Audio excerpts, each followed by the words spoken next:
Thank you, Mr. Speaker, and I want to thank Representative Roy for his working with me. This is a true representation of good governance and what it looks like for bipartisanship, and I hope we're able to do more of this going forward. But I do yield myself as much time as I may consume. The gentlewoman is recognized. Thank you. I rise today for the sake of an effective criminal justice system.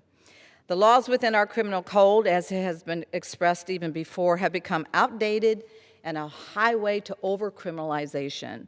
We have so many unlawful acts within our criminal code that we don't even know how many criminal laws there are.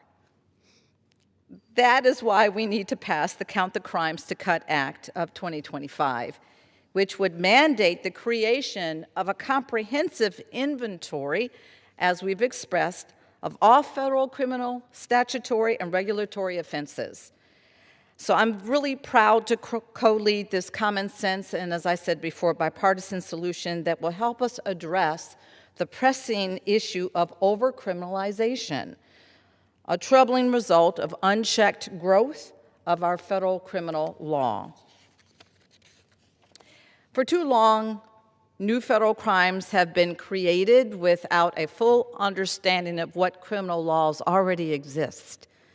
6 years ago, policy organizations, they estimated that we have over 5,000 federal crimes, many of which, as we've stated before, are redundant, overly broad, or better left to the states, or are so obscure that the public has no practical way of knowing that they even exist. In some cases, these laws are so vague that they even have a reasonable person who would struggle to understand what conduct is prohibited. This massive and unorganized body of federal criminal law puts well-intentioned, law-abiding citizens definitely at risk. Legal scholars should suggest that every day Americans may unknowingly violate multiple federal crimes without ever being made aware of it.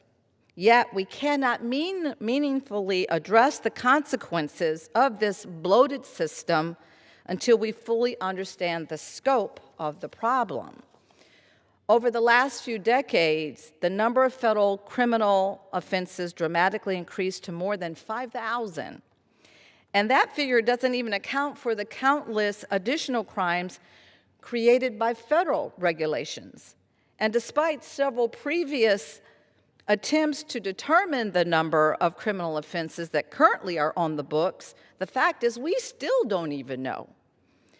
The Count the Crimes to Cut Act, which I'm very proud to co-sponsor, is a necessary first step toward comprehensive, data-driven reform that truly works.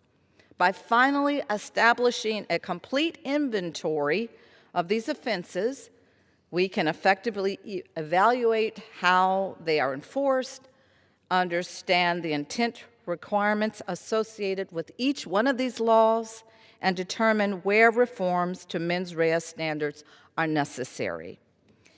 We will also be able to identify redundant or outdated laws that serve no public safety purpose at all. So I ask my colleagues to support this very reasonable bill, and I reserve the balance of my time.